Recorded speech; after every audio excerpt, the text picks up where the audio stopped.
On s'est déjà demandé comment des géants comme Netflix ou Amazon arrivent à brasser des montagnes de données chaque seconde. Eh bien, la réponse se cache souvent derrière un outil surpuissant, Apache Spark. Aujourd'hui, on va décortiquer ensemble son fonctionnement. On va commencer par une question toute simple. Imaginons un fichier de données, tellement volumineux qu'il est juste impossible de l'ouvrir sur un ordinateur portable normal. C'est ça, le défi de base du Big Data. Alors, comment on s'y prend? En fait, la réponse, conceptuellement, elle est assez simple. On fait appel à une équipe. Plutôt que de laisser une seule machine galérer à tout faire, on va répartir le travail entre plein de machines qui vont collaborer en même temps. C'est vraiment cette idée de travail d'équipe qui est au cœur de tout ça. Et c'est là qu'intervient Apache Spark, notre moteur à haute vitesse. C'est lui, notre équipe de choc, pour s'attaquer à ces montagnes de données. Pour le dire de manière un peu plus formelle, Spark est un moteur de calcul distribué qui est connu pour être ultra rapide. Son but, c'est d'exécuter des tâches sur des ensembles de données gigantesques en les répartissant sur un groupe de machines qu'on appelle un cluster. Et ça permet d'accélérer le traitement de façon massive. Alors, passons à la deuxième partie, l'anatomie d'un cluster. Maintenant qu'on a le concept, voyons voir de plus près comment cette fameuse équipe est organisée. Au cœur du système, on trouve une architecture assez classique qu'on appelle maître-travailleur. C'est simple, il y a un chef d'orchestre, le maître, qui va coordonner tout le travail, et puis il y a les travailleurs qui, eux, vont exécuter les tâches qu'on leur donne. Cette architecture peut sembler un peu intimidante au premier abord, mais en réalité, elle s'articule autour de 3 rôles principaux. On a le driver, qui est le cerveau, le cluster manager, qui gère les ressources, et les worker nodes, qui sont les petites mains qui font le travail. Allez, on va décomposer chaque rôle pour bien comprendre qui fait quoi. Tout commence toujours avec le programme driver. C'est vraiment lui le cerveau de toute l'opération.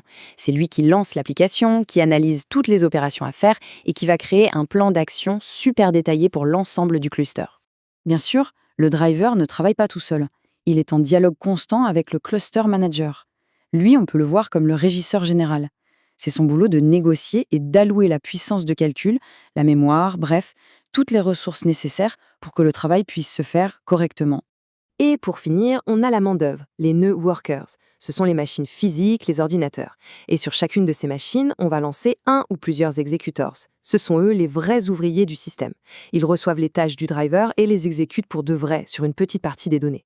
Troisième partie, comment un job est exécuté. Maintenant qu'on a rencontré toute l'équipe, voyons un peu comment elle transforme une simple ligne de code en un résultat concret.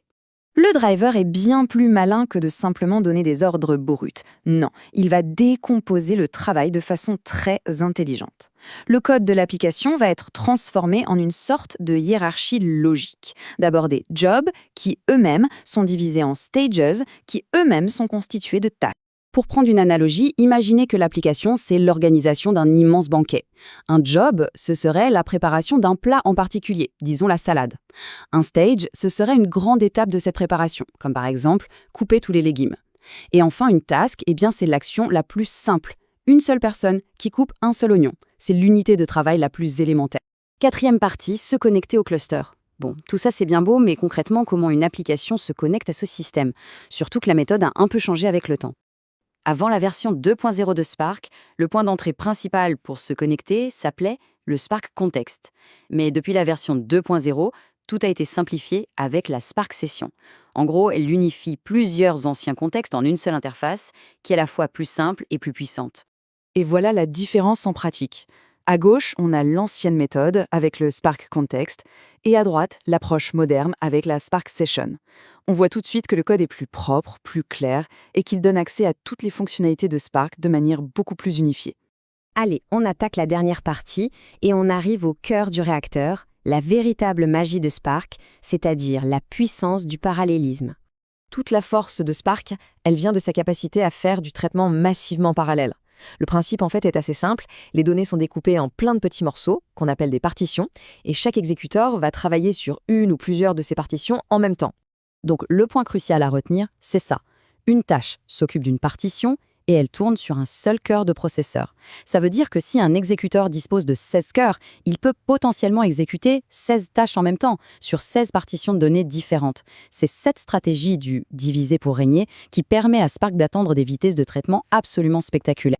Bon, maintenant que les rouages de Spark sont un peu plus clairs, la vraie question devient, si on avait une telle équipe à disposition, quel problème de données colossal on lui demanderait de résoudre? De l'analyse du génome à la finance en temps réel, les possibilités sont littéralement infinies. Merci d'avoir suivi cette analyse.